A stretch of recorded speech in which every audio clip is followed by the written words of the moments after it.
Hi hello ನಮಸ್ತೆ. Guarantee ಸ್ಪೆಷಲ್ಗೆ ಸ್ವಾಗತ. ನಾನು ರಾಮ್ ಬಡ್ಗೇರ್. ಯತ್ನಾಳ್ ಹೊಸ ಪಕ್ಷದ ಸಿಗ್ನಲ್ಗೆ ರೆಬೆಲ್ಸ್ ರೆಡ್ ಸಿಗ್ನಲ್. ಕಾಡುತ್ತಿದೆ ಆ ನಾಯಕರ ಪತನದ ಭಯ. ಗೆದ್ದವರೆಷ್ಟು ಬಿದ್ದವರೆಷ್ಟು. ಹಿಂದೂ ಅಜೆಂಡಾ ಪಂಚಮಸಾಲಿ ಮುಖಂಡ. ಮೊದಲ ಟಾರ್ಗೆಟ್ 60+. ಇದೇ ಈ ಹೊತ್ತಿನ ವಿಶೇಷ ಹುಲಿ ಗಲಿಬಿಲಿ.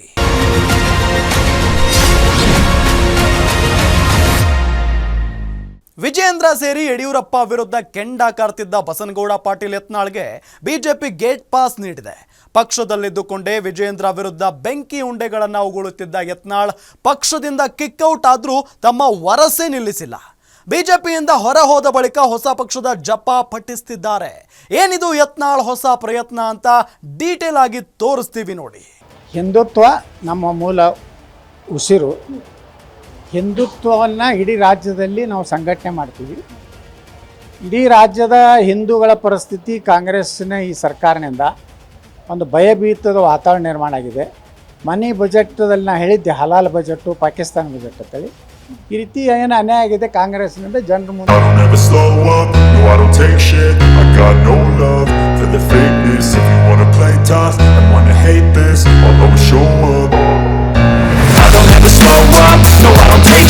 I got no love for the fakeness. If you wanna play tough and wanna hate this, I'll always show up and make a statement. I don't ever slow up, no I don't take shit, I got no love for the fakeness. If you wanna play tough and wanna hate this, I'll always show up and make a statement. Everything I do so instinctive and so passionate. Every word I move so descriptive like an adjective. I got a vendetta against people who patented being negative when you should be getting after it. I got facts over tracks, isn't that spitting slow, spitting fast, like a roast, like a gas, think I'm okay at last, but I don't know if that can erase all the past and the pettiness, a reflection of the emptiness, hilarious, you think you're worth my time, you're delirious, mysterious, because you are behind a fake exterior, inferior, you know I'll always be a bit superior, get off of me, this ain't no humble brag, I want you to hear words, you can say them back, I want you to feel free from the chains at last, and to believe in what you got, it was built to last, yeah. Now that I've been put through hell, I never got anyone's help, I had to do it all myself. I don't ever slow up, no I don't take shit, I got no love for the fakeness. If you wanna play tough and wanna hate this, I'll always show up and make a statement. I don't ever slow up, no I don't take shit, I got no love for the fakeness. If you wanna play tough and wanna hate this, I'll always show up and make a statement. Gotta learn the consequence of being incompetent. Mental health is confidence, dreams and some honestness. I'm not here to save the day, that's for you to take away. I could play a million mind games, but instead I say something not illogical, something that is topical. Grab it on and watch it go, make yourself unstoppable. Dreams are irresponsible, but they're always possible. If you just believe, you could be so remarkable. Thoughts in my head, a collage in this red. I'll be great one day, going off of my meds. No I'm not giving up, no I'm not giving in. I will make it to the top, taking off, knowing I gotta make it. I'm saving every day to taste it, I'm patient, but my mind, it can hardly take it. I'm chasing a dream that I've had for several ages, a vacant modern kingdom for the taking. Now that I've been put through hell, I never got anyone's help, I had to do it all myself. I don't ever slow up, no I don't take shit, I got no love for the fakeness. If you wanna play tough and wanna hate this, I'll always show up and make a statement. I don't ever slow up, no I don't take shit, I got no love for the fakeness. If you wanna play tough and wanna hate this, I'll always show up and make a statement. I don't ever slow up, no I don't take shit, I got no love for the fakeness. If you wanna play tough and wanna hate this, I'll always show up.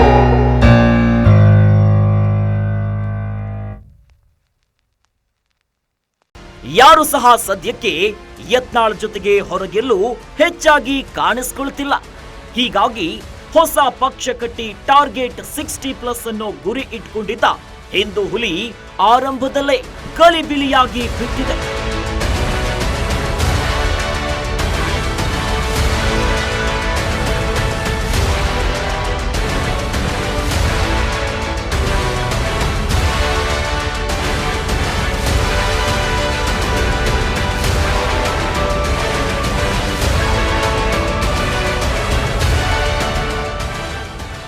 Of course Basanagouda Patil Yatnal Panchamasali ಸಮುದಾಯದ ಪ್ರಮುಖ ಮುಖಂಡ.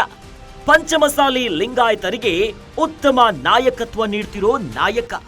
ಇತ್ತ ಪಂಚಮಸಾಲಿ ಲಿಂಗಾಯತರು ಕರ್ನಾಟಕದಲ್ಲಿ ಬಹಳ ದೊಡ್ಡ ಸಂಖ್ಯೆಯಲ್ಲೇ ಇದ್ದಾರೆ. ಲಿಂಗಾಯತರಲ್ಲಿ ಅತಿ ಹೆಚ್ಚು ಒಳ ಪಂಗಡಕ್ಕೆ ಸೇರಿದವರಾಗಿದ್ದಾರೆ. ಹೀಗಂತ ಪಂಚಮಸಾಲಿ ಲಿಂಗಾಯತರ ರಾಜ್ಯದೆಲ್ಲೆಡೆ ನಿರ್ಣಾಯಕ ಪಾತ್ರ ವಹಿಸಲ್ಲ. ಕೇವಲ 9 ರಿಂದ 10 ಕ್ಷೇತ್ರಗಳಲ್ಲಿ ಮಾತ್ರ ಪಂಚಮಸಾಲಿ ಲಿಂಗಾಯತರು ನಿರ್ಣಾಯಕ ಪಾತ್ರ ವಹಿಸ್ತಾರೆ. ಪಂಚಮಸಾಲಿ ಲಿಂಗಾಯತರು ಹೆಚ್ಚಿರೋ ಕಡೆ ಅಷ್ಟೇ ಸಂಖ್ಯೆಯಲ್ಲಿ ಮುಸಲ್ಮಾನ ಸಮುದಾಯದವರು ಇದ್ದಾರೆ.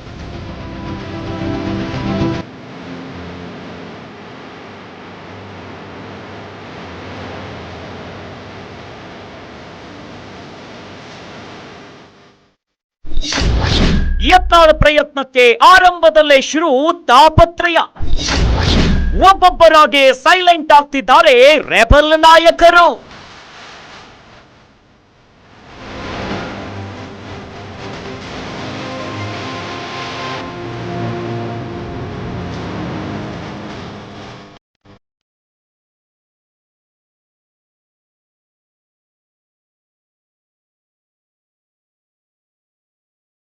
ಆರಂಭದಲ್ಲಿ ಯತ್ನಾಳ್ ಜೊತೆಗೆ ಗುರುತಿಸಿಕೊಂಡಿದ್ದವರು ಒಬ್ಬೊಬ್ಬರಾಗೆ ಸೈಲೆಂಟ್ ಆಗ್ತಿದ್ದಾರೆ. ಪಂಚಮಸಾಲಿ ಪೀಠದ ಶ್ರೀಗಳಾದ ಬಸವ ಜಯ ಮೃತ್ಯುಂಜಯ ಸ್ವಾಮೀಜಿ ಮಾತ್ರ ಯತ್ನಾಳ್ ಬೆಂಬಲಕ್ಕೆ ನಿಂತಿದ್ದಾರೆ. ಇವರೊಬ್ಬರನ್ನ ಹೊರತುಪಡಿಸಿದ್ರೆ ಉಳಿದೋರು ಯಾರು ಸಹ ಬಸನಗೌಡ ಪಾಟೀಲ್ ಯತ್ನಾಳ್ ಪರ ಬ್ಯಾಟ್ ಬೀಸ್ತಿಲ್ಲ. ಹೀಗಾಗಿ ಯತ್ನಾಳ್ ಹೊಸ ಪಕ್ಷ ಕಟ್ಟೋ ಪ್ರಯತ್ನಕ್ಕೆ ಆರಂಭದಲ್ಲೇ ಹಿನ್ನಡೆಯಾಗಿದೆ. ಅದು ಯಾವುದೇ ಪಕ್ಷವೇ ಆಗಿರಲಿ, ರಾಷ್ಟ್ರೀಯ ಪಕ್ಷ ಅಥವಾ ಪ್ರಾದೇಶಿಕ ಪಕ್ಷವಾಗಿರಲಿ.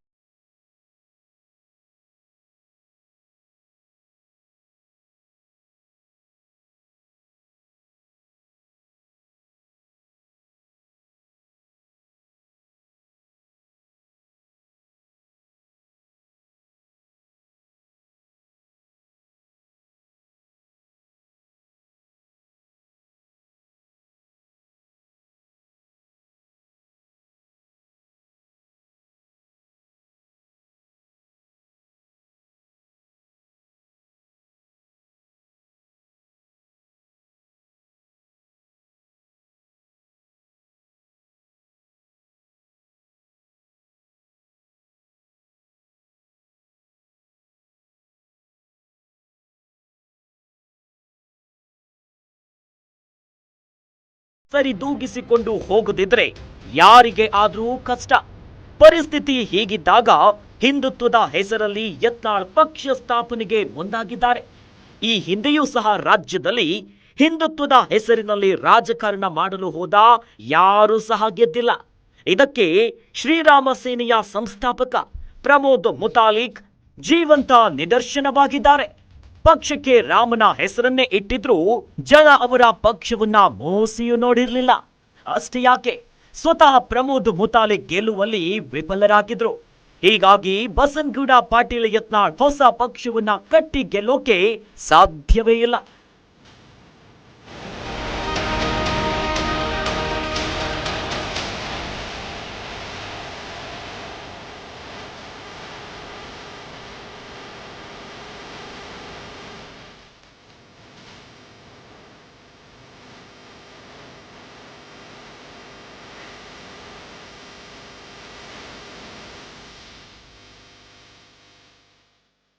ಯತ್ನಾಳ್ ಉಚ್ಚಾಟನೆಯಾದ ಸಂದರ್ಭದಲ್ಲಿ ಅವರ ಜೊತೆಗೆ ಗುರುತಿಸಿಕೊಂಡಿದ್ದವರಲ್ಲಿ ಅರವಿಂದ್ ಲಿಂಬಾವಳಿ, ಕುಮಾರ್ ಬಂಗಾರಪ್ಪ, ರಮೇಶ್ ಜಾರಕಿಹೊಳಿ ಸೇರಿ ವಿವಿಧ ಸಮುದಾಯಗಳಿಗೆ ಸೇರಿದ ನಾಯಕರಿದ್ರು.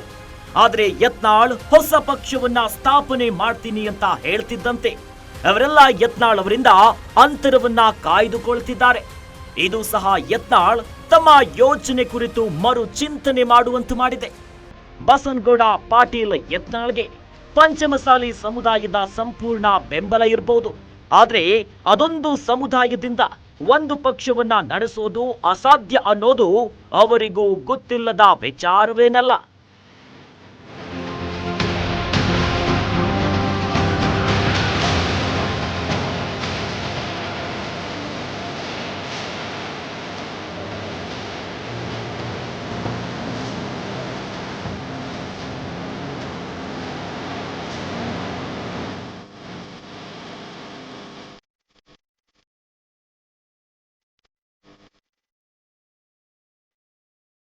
ಯತ್ನಾಳ್ ಕಟ್ಟೋ ಹೊಸ ಪಾರ್ಟಿ ಹಿಂದುತ್ವ ಸಿದ್ಧಾಂತವನ್ನ ಪ್ರತಿಪಾದಿಸೋದು ಪಕ್ಕ. ಹಿಂದುತ್ವ ಸಿದ್ಧಾಂತವನ್ನ ಪ್ರತಿಪಾದಿಸುತ್ತೆ ಅನ್ನೋ ಏಕೈಕ ಕಾರಣಕ್ಕೆ ಪಕ್ಷಕ್ಕೆ RSS ಬೆಂಬಲ ಸಿಗಲಿದೆ ಅಂತ ಭಾವಿಸೋದು ಅಕ್ಷರಶಃ ತಪ್ಪು. ಯಾಕಂದ್ರೆ ಭಾರತದಲ್ಲಿ ಹಲವಾರು ಪಕ್ಷಗಳು ಹಿಂದುತ್ವ ಸಿದ್ಧಾಂತದ ಮೇಲೆ ರಾಜಕಾರಣ ನಡೆಸ್ತಿವೆ. ಆದ್ರೆ ಅವೆಲ್ಲಕ್ಕೂ RSS ಬೆಂಬಲ ನೀಡ್ತಿಲ್ಲ. RSS ಬೆಂಬಲ ಏನಿದ್ರೂ ಬಿಜೆಪಿಗೆ ಮಾತ್ರ. ಬಿಜೆಪಿ ಬಿಟ್ಟು ಬೇರೆ ಪಕ್ಷಗಳು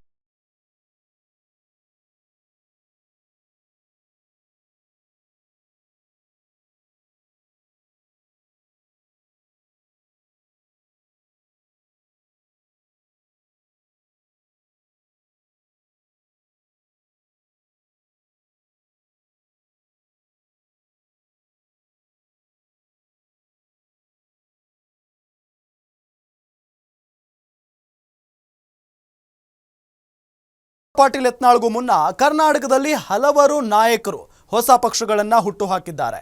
ಹೊಸ ಪಕ್ಷಗಳನ್ನು ಹುಟ್ಟುಹಾಕಿದ ಯಾವ್ಯಾವ ನಾಯಕರು ಗೆದ್ದಿದ್ದಾರೆ? ಇದುವರೆಗೆ ಎಲ್ಲ ಏಳು ಬೀಳುಗಳನ್ನು ಕಂಡು ಸ್ಥಿರವಾಗಿ ನೆಲೆ ಕಂಡುಕೊಂಡಿರೋ ಪಕ್ಷಗಳು ಯಾವ್ಯಾವು? ತಮ್ಮ ಸಾಹಸದಲ್ಲಿ ಗೆದ್ದ ನಾಯಕರು ಯಾರು ಅಂತ ಡೀಟೇಲ್ ಆಗಿ ತೋರಿಸ್ತೀವಿ ನೋಡಿ. ಬಸನಗೌಡ ಪಾಟೀಲ್ ಯತ್ನಾಳ್ ಹೊಸ ಪಕ್ಷ ಸ್ಥಾಪನೆಗೆ ಮುಂದಾಗಿರೋದ್ರಿಂದ ಈ ಸಾಹಸ ಮಾಡ್ತಿರೋ ಮೊದಲ ವ್ಯಕ್ತಿ ಇವರು ಅಂತ ಭಾವಿಸಬೇಕಿಲ್ಲ. ಇದಕ್ಕೂ ಮೊದಲು ಹಲವಾರು ಘಟಾನುಘಟಿ ನಾಯಕರೇ ರಾಜ್ಯದಲ್ಲಿ ಹೊಸ ಪಕ್ಷಗಳನ್ನ ಹುಟ್ಟು ಹಾಕಿದ್ದಾರೆ. ಹೀಗೆ ಹೊಸ ಪಕ್ಷಗಳನ್ನ ಹುಟ್ಟು ಹಾಕಿದವರಲ್ಲಿ ಕೈ ಸುಟ್ಟುಕೊಂಡವರೇ ಹೆಚ್ಚು. ಇಂಥ ಸಾಹಸಕ್ಕೆ ಕೈ ಹಾಕಿ ಗೆದ್ದಿದ್ದು HD ದೇವೇಗೌಡರು ಮಾತ್ರ ಅಚ್ಚರಿಯಾದ್ರೂ ಸತ್ಯ.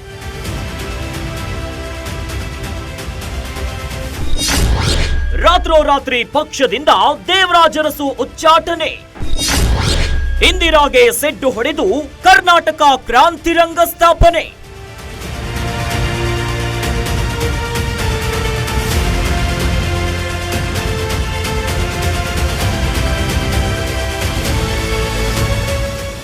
ಇಡೀ ದೇಶದಲ್ಲಿಯೇ ಕಾಂಗ್ರೆಸ್ ವಿರೋಧಿ ಅಲೆಯದ್ದ ಕಾರಣಕ್ಕೆ ಇಂದಿರಾ ಗಾಂಧಿ ರಾಯ್ಬರೇಲಿಯಲ್ಲಿ ಸೋತು ಹೋಗಿದ್ರು. ಇಂಥ ಸಂದರ್ಭದಲ್ಲಿ ಕರ್ನಾಟಕದ ಚಿಕ್ಕಮಗಳೂರಿನಿಂದ ಇಂದಿರಾ ಗಾಂಧಿ ಸ್ಪರ್ಧೆಗೆ ಇಳಿದಿದ್ರು. DB ಚಂದ್ರೇಗೌಡ ಸ್ಥಾನ ತೆರವು ಮಾಡಿರೋದ್ರಿಂದ ಇಂದಿರಾ ಚುನಾವಣೆಗೆ ಸ್ಪರ್ಧಿಸಿ ಗೆದ್ರು. ಇಂದಿರಾ ಗಾಂಧಿ ಚುನಾವಣೆಯಲ್ಲಿ ಗೆದ್ದ ಬಳಿಕ ಚಿಕ್ಕಮಗಳೂರಿಗೆ ಬಂದಾಗ ಇಂದಿರಾಗಿಂತ ದೇವರಾಜ ಅರಸು ಹೆಚ್ಚು ಚಪ್ಪಾಳೆ ಶಿಳ್ಳೆಗಳು ಬಿದ್ದಿದ್ವು. ಇದನ್ನ ಸಹಿಸದ ಸಂಜಯ್ ಗಾಂಧಿ ಬಂಗಾರಪ್ಪ ನೇತೃತ್ವದಲ್ಲಿ ಒಂದು ಸಮಿತಿಯನ್ನ ಮಾಡಿ ದೇವರಾಜ ಅರಸರನ್ನ ರಾತ್ರೋರಾತ್ರಿ ಪಕ್ಷದಿಂದ ಉಚ್ಚಾಟನೆ ಮಾಡಿದ್ರು.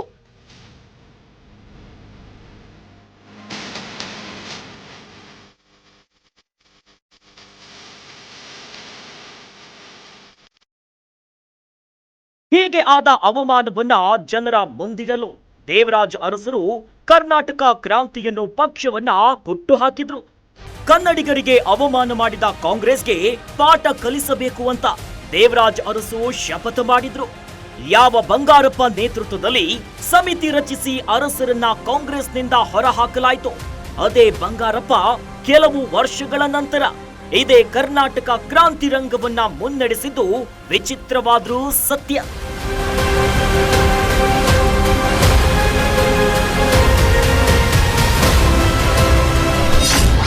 ಕರ್ನಾಟಕ ಕಾಂಗ್ರೆಸ್ ಪಕ್ಷ ಸ್ಥಾಪಿಸಿ ಸೋತ ಬಂಗಾರಪ್ಪ.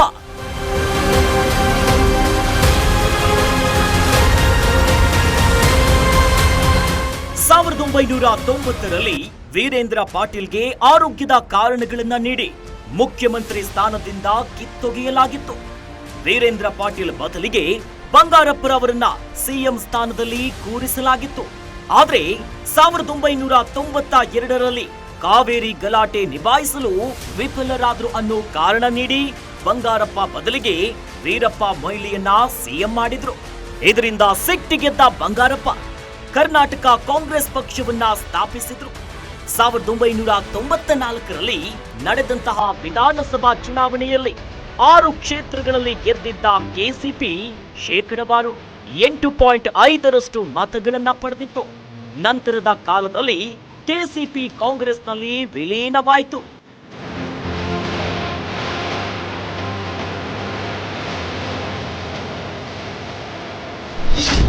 ಹೊಸ ಪಕ್ಷವನ್ನ ಸ್ಥಾಪಿಸಿ ಗೆದ್ದ ಎಚ್.ಡಿ. ದೇವೇಗೌಡ ಇಂದಿಗೂ ಕನ್ನಡಿಗರ ಧ್ವನಿಯಾಗಿ ಉಳಿದ ಜೆಡಿಎಸ್.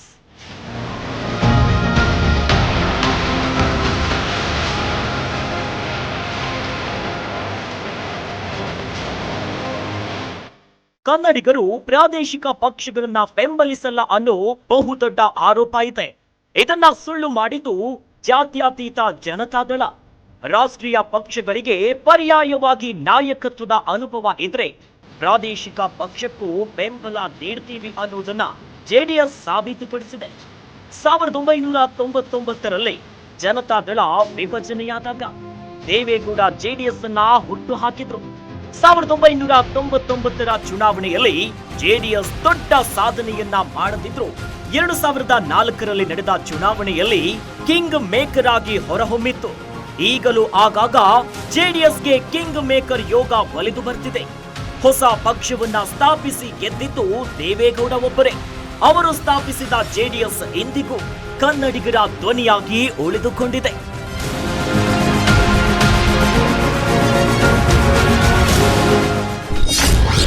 ಬಿಜೆಪಿಗೆ ಮುಳುಗು ನೀರಾದ ಬಿಎಸ್ವೈ ಸ್ಥಾಪಿಸಿದ ಕೆಜೆಪಿ. ಅರಸು ಬಂಗಾರಪ್ಪ ದೇವೇಗೌಡರ ರೀತಿಯೇ ಮಾಜಿ ಸಿಎಂ ಬಿಎಸ್ ಯಡಿಯೂರಪ್ಪ ಕೂಡ ಒಂದು ಪಕ್ಷವನ್ನ ಹುಟ್ಟು ಹಾಕಿದ್ರು. ಕರ್ನಾಟಕ ಜನತಾ ಪಾರ್ಟಿ ಅಂತ ಹೆಸರಿಟ್ಟಿದ್ರು. 2013ರಲ್ಲಿ ನಡೆದ ಚುನಾವಣೆಯಲ್ಲಿ ಈ ಪಕ್ಷ ಗೆದ್ದಿದ್ದು ಕೇವಲ 6 ಸ್ಥಾನಗಳಲ್ಲಿ ಮಾತ್ರ.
ಬಿಜೆಪಿಗೆ ಬುದ್ಧಿ ಕಲಿಸಬೇಕು ಅಂತ ಯತ್ನಾಳ್ ಹೈ ಸ್ಪೀಡ್ನಲ್ಲಿ ಹೋಗ್ತಿದ್ರು.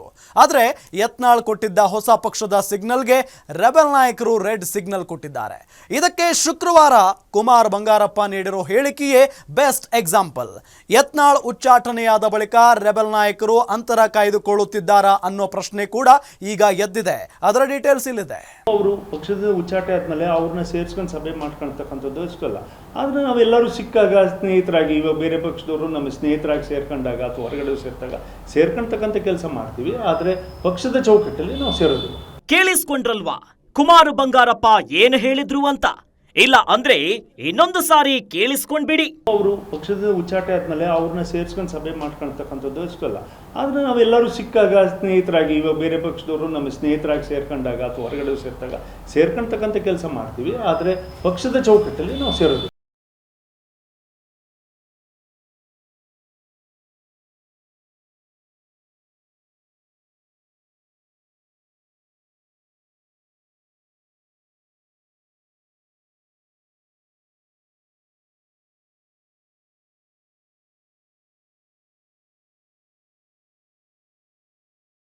ಸದಸ್ಯರ ಮಾತುಗಳಿವು.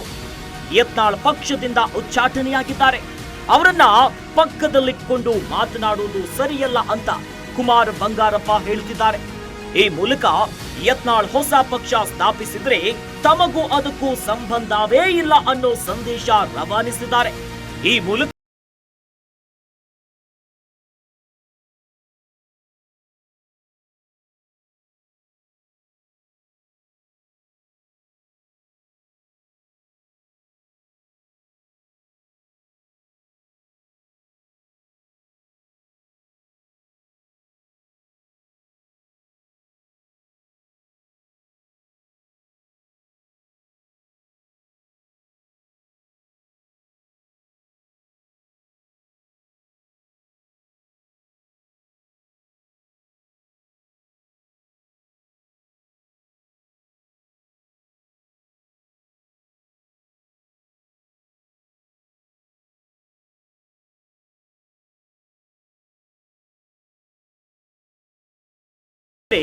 ಮತ್ತೊಂದೆಡೆ ಗೋಕಾಕ್ ಸಾಹುಕಾರ್ ರಮೇಶ್ ಜಾರಕಿಹೊಳಿ ಅವರನ್ನ ಪಕ್ಷಕ್ಕೆ ವಾಪಸ್ ಕರೆ ತರ್ತೀವಿ ಅಂತ ಹೇಳಿದ್ದಾರೆ.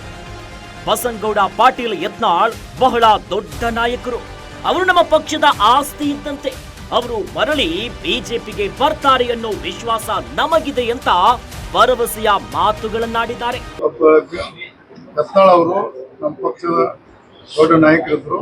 ಉಚ್ಚಾರ ದುರ್ದೈವ ಅತಿ ಶೀಘ್ರದಲ್ಲಿ ವಿಡ್ರಾ ಮಾಡ್ಕೊಂಡು ಹಿಂಪಡೆದು ಮತ್ತೆ ಭಾರತೀಯ ಜನತಾ ಪಕ್ಷ ಶಿವಮೊಗ್ಗ ಮಾಡ್ಕೊಡ್ತಾರೆ ನಮ್ಮ ಪೂರ್ಣ ವಿಶ್ವಾಸ.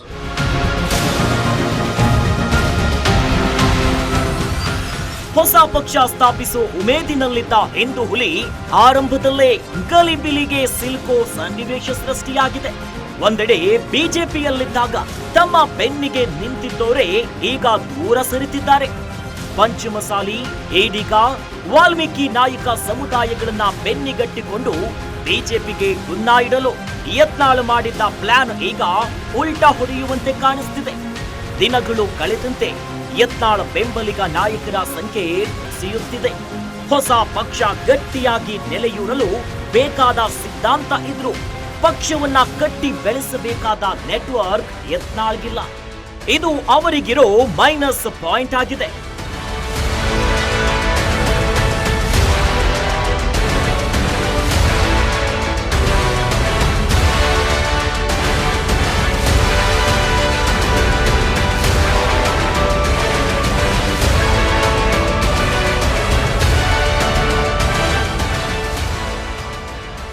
ಮೂರು ಸಮುದಾಯ, 6 ಜಿಲ್ಲೆಗಳು, 30 ಕ್ಷೇತ್ರಗಳನ್ನ ಟಾರ್ಗೆಟ್ ಮಾಡಿ ಬಿಜೆಪಿಗೆ ಪಾಠ ಕಲಿಸಲು ಬಸನಗೌಡ ಪಾಟೀಲ್ ಯತ್ನಾಳ್ ಸಿದ್ಧತೆಯನ್ನ ನಡೆಸಿದ್ರು. ಆದರೆ ಹಿಂದೂ ಹುಲಿಗೆ ಆರಂಭಿಕ ಆಘಾತ ಎದುರಾಗಿದೆ. ತಮ್ಮ ಜೊತೆಗಿದ್ದವರೇ ಹೊಸ ಪಕ್ಷ ಸ್ಥಾಪನೆಯ ವಿಚಾರ ಕೈಬಿಡಿ ಅಂತ ಪರೋಕ್ಷ ಸಂದೇಶವನ್ನ ರವಾನಿಸಿದ್ದಾರೆ. ಇದರ ಜೊತೆಗೆ ಹೊಸ ಪಕ್ಷ